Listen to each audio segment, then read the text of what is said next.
Great. Thank you, Ettore, for introduction. We both, me and Tomáš, are part of the ESET's malware research team, specializing in ransomware research. Right off the bat, the ransomware research is not the subject because the landscape is huge and we couldn't fit it in 20 minutes that we were given. So we are trying to focus only on one specific tool that the ransomware affiliates use, the EDR killers. More so, we obviously won't be able to cover everything, so use the appropriate Q&A section or seek us out afterwards. So, what the hell are EDR killers? EDR killers are scripts or executables specially designed to disable cybersecurity products. They are used by a large variety of threat actors, but mainly by ransomware affiliates. So much so that if the if the EDR killer is successful, the encryptor soon follows. This creates obviously a blind spot in telemetry and disables all the protection on the endpoint, so it makes it much harder to analyze anything that happens afterwards. Basically, we don't know what we don't see. And it also disables something that, let's call it the anti-ransomware feature, that many EDRs started implementing, where they are monitoring for large-scale file operations, basically changing a lot of files at once, and basically stopping the process and re-evaluating whether it's harmful or something. But if you have the EDR killer, there is no more protection, so this is kind of useless.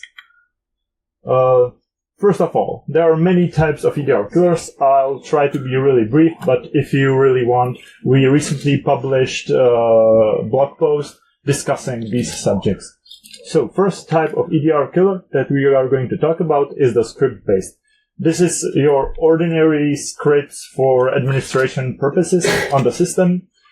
They use stuff like scdelete or task kill, and thanks to the because it's already found on the system, it's usually not that interesting to talk about, and it's mainly in hands of less skilled ransomware affiliates. Let's say a subtype of that is something we call a safe mode killer, which in addition to all the already present administrative commands, reboots the PC into a safe mode where only a limited subset of the system is present. EDRs are not present there, obviously. This approach is really rare, unreliable, and kind of noisy because, as I said, you have to reboot the system. But in the past, we have seen at least one of those. Mainly, it was the dire killer, which is the EDR killer used by the direwolf gang. There's another interesting one, which is the rootkit. Thanks to Microsoft enforced driver signing, rootkits are almost the thing of the past. But there was actually one rootkit that surfaced last year. It was called the Abyss Worker. I think discovered by the researchers from Elastic. And they managed to sign the EDR killer by a stolen Chinese certificates. So that's it. And tied to the rootkits, there are also anti-rootkits.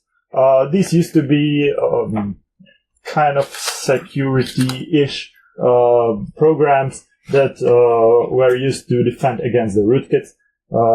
For example, Gmer or PC Hunter, but thanks to the really polished design and nice GUIs, they are actually the go-to EDR killer for many ransomware affiliates. Another interesting one is the driverless one. You might ask yourself, how does a driverless, without kernel-side components, EDR killer work? How can it kill a protected process? Well, the answer is really simple. It doesn't. It just disables the communication between the endpoint and its backend, rendering it kind of useless. And the last but not least is the probably the most important one to be here, frank here, is the bring your own vulnerable driver. This type has like two components. One is the EDR killer, which is the user space part, and the other one is the vulnerable driver, the kernel side. For the rest of this presentation, we are going to focus only on these types of killers. So, how do they work? Here we have a system where the security solution is running, and also we have an EDR. First things first, EDR killer has to drop and install the vulnerable driver. In our case, the vulnerable driver was already present inside the EDR killer. Fun fact is that many of these vulnerable drivers that are already present inside the EDR killer are not obfuscated or not hidden in any way. And if they are hidden in some way, it's usually something simple. For example, quite recently we have seen a killer we called it a Stegan killer, which hid the vulnerable driver inside the resources, inside the icons via the steganography algorithm. When the driver is loaded, the EDR killer only sends the IOCTL termination request for the driver, and the driver, because it's running inside the kernel space, can easily destroy any process it was told to. In our case, we had a vulnerable driver already inside the EDR killer, but this is not always the case. There is another approach where the EDR killer already expects the vulnerable driver to be present on the system, but the vulnerable driver has to get there somewhere. So usually it's manually installed by the ransomware affiliate or threat actor. So now we know how it kind of works, but how can the EDR killer find its targets? First, that I wanted to show you is the number of targets is hard-coded inside the binary. On the right, you can see the AU killer, which targets the ESET processes. This approach is more like a fire and forget type of deal, because you can simply just run it and hope it does what you hope it will. The issue is when the threat actor wants to kill another process, then the EDR killer has to be recompiled and redeployed again. So this is the issue, or actually redistributed if we are talking about the malware as a service part. More about that later. Another approach is when it's passed via the command line. This approach is, not so polished as the previous one. It's prone to, let's say, simple mistypes, but it's more versatile. On the right, you can see CC Protect killer, which is part of the Black Snufkin EDR killer repository, which is actually the proof of concept repository on EDR killers. But a lot of threat actors take inspiration from that. And last but not least is something, let's call it a hybrid approach, where the EDR killer does not know whom to kill, but waits for another, file to read, and inside that file that there are these targets. On the right, you can see a small screenshot from IDA, where the EDR killer called Hex Killer every 3 seconds tries to look for the log.txt, I think, and if it finds it, it basically kills all the processes that are in that file. If not, sleeps. So now we know how they work and also how who they know how to kill. So who creates them? There are two main approaches. One is the DIYs. So the threat actor usually creates it from scratch or just modifies some TOC as we shown with the Abyss killer, or it can be distributed as a killer as a service, basically malware as a service. I'll ask Tomáš now to go through some practical examples about these two types. Thank you. So thank you for the technical perspective. Now let's dive into examples from our telemetry. First case study is going to be about a log ransomware gang.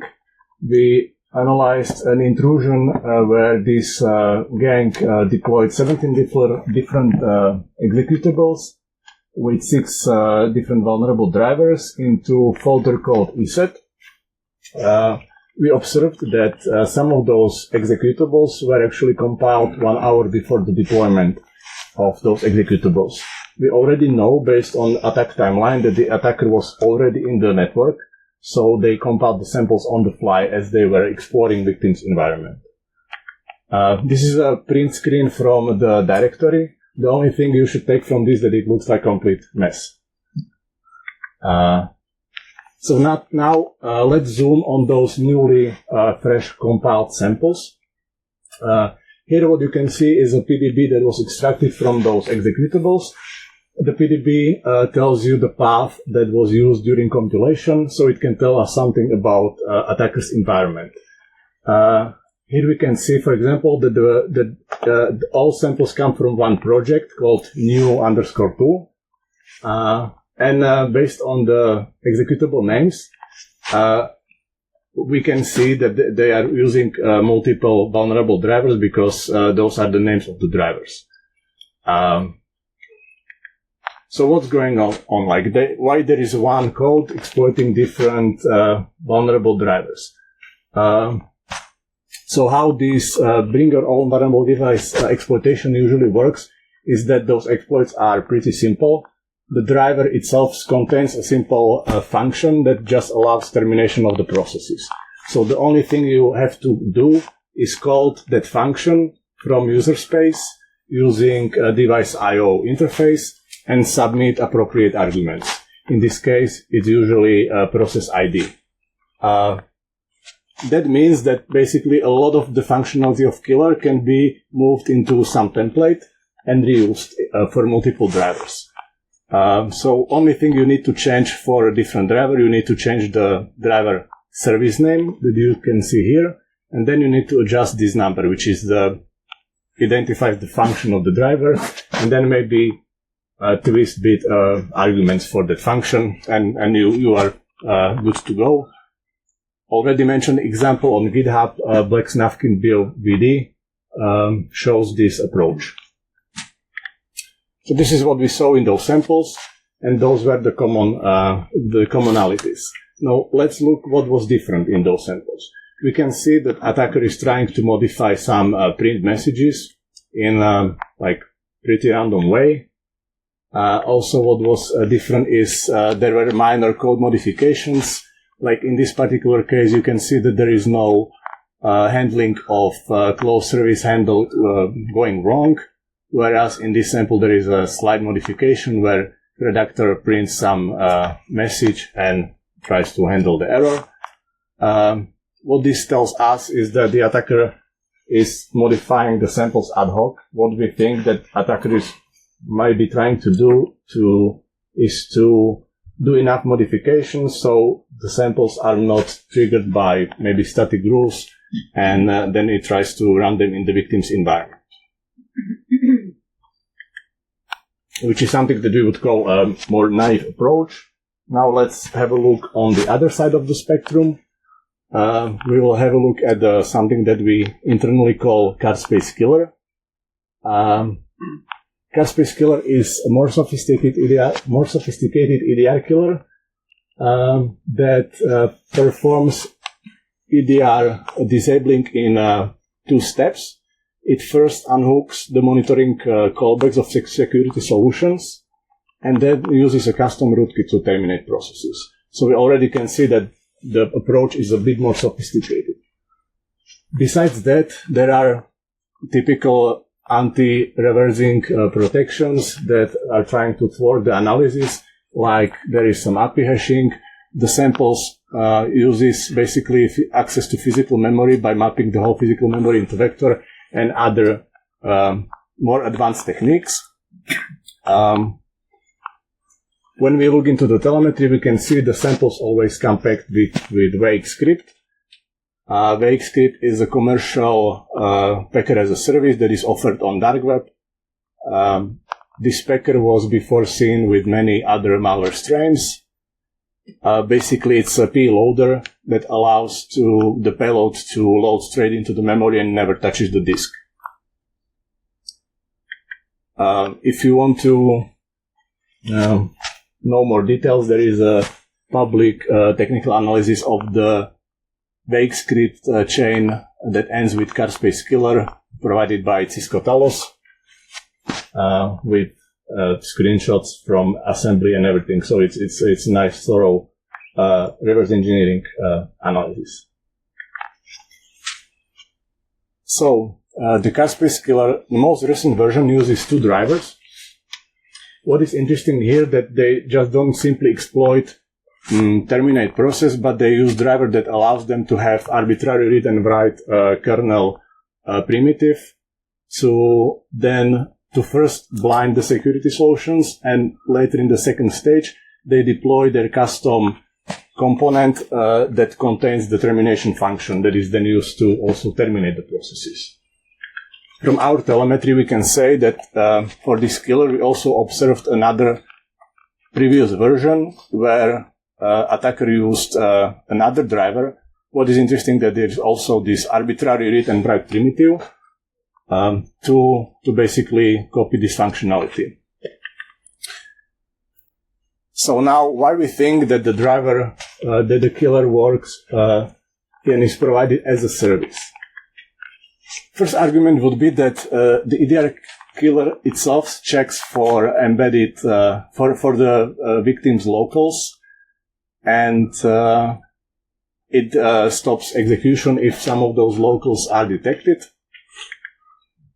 The next example would be that there are signs of active development, they change drivers. Also, there are messages in the code that suggest the developers are not the ones deploying the tool, so there is like multi-member team. And intrusion exhibit high variability of TTPs, which is obfuscated way how to just say there are multiple threat actors that deploy this tool. So let's sum it up, what we saw so far. On one side, we have do-it-yourself approach. We see ad hoc modifications. Payloads are unprotected. They contain PDBs and debug strings. There is not much innovation, and the samples are disposable, used once per intrusion. Killer as a service. On the other hand, there is a continuous development. Samples are packed, protected. They are trying to thwart the analysis, and samples are reused in multiple intrusions. Okay, so now let's think about how it fits the ransomware as a service space. We know that the one responsible for running EDR killer and picking it are the affiliates. It's their job to disable security solution before the encryptor is run. There is one exception to this case, which is a ransom hunt group that was actually providing EDR killer with their as a service offering. There is a blog post from my colleague sitting there. So if you are interested, you can read about it later. Also, so we see affiliates use both approaches, do it yourself and killer as a service. So if we want to take those intrusions and maybe cluster together intrusions where we saw one affiliate, we have to think about it a bit differently in each case. For killer as a service, it's usually useful to track builds, which means just identify the hashes of the sample, because they need to pay per build. So they usually reuse the same hash in multiple intrusions. In do-it-yourself case, it's a bit more tricky because the payloads are usually regenerated again, so we have to find more interesting patterns like maybe embedded PDBs that give us information about attackers' machines and so on. So, how to protect against EDR killers? Good solution is basically to blacklist all vulnerable drivers. Unfortunately, those drivers are still in use by software because of backward compatibility, so it's it's not a default solution for many systems. We also suggest to detect killers' behavior rather than focusing on the static features, because as we see, the attackers change it. My last advice would be to use more strict policies than what's by default provided by Windows, because the default option is not the most secure one. You want to harden your kernel more and allow only code that you trust. To end this talk on a lighter note, recently, last month, Microsoft basically discontinued the support for these old drivers, and starting with the new Windows versions, most of the drivers that we see used during these attacks should be discontinued. So let's hope for a brighter future. And I think that's it from our side. So thank you for your attention.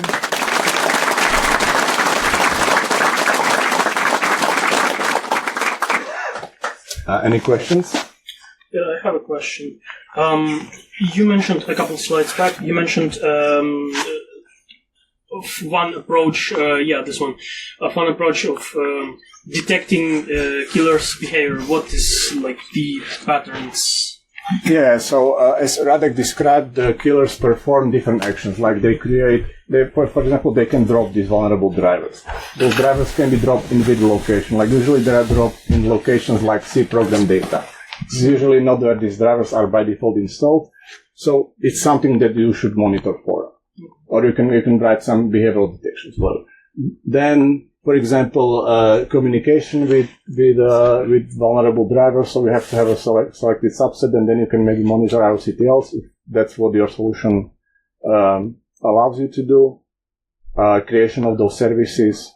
So like installation of those vulnerable drivers, it's pretty noisy.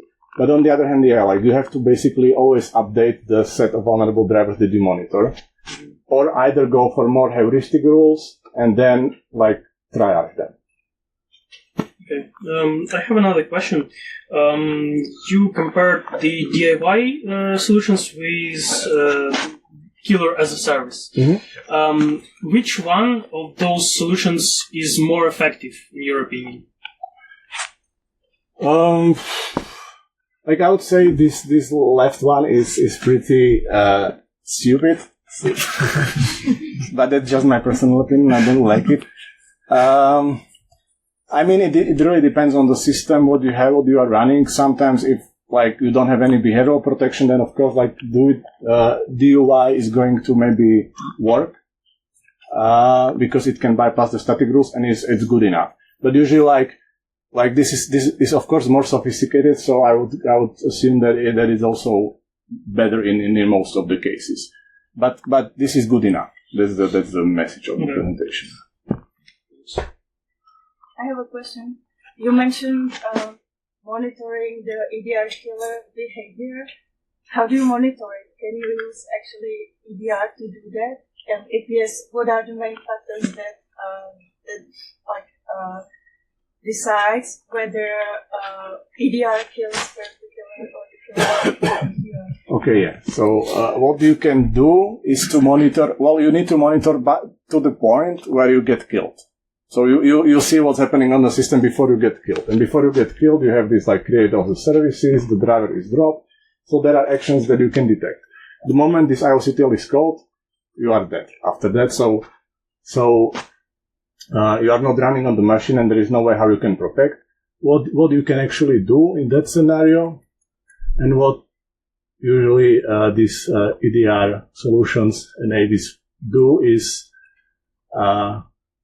I want to get to so security solution is running in user space, driver is running in kernel space, but usually security solutions have drivers running in kernel space as well, and they restart their services. So then it's kind of fight back and forth, who wins. Also, these EDR kills usually sometimes they run in the loop, so they keep killing you. Yeah, they keep trying. No.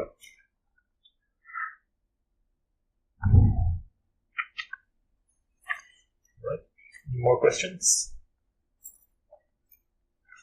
Okay, then we thank you, and if you have something that you don't want to say publicly, just catch us later. And yeah, thank you.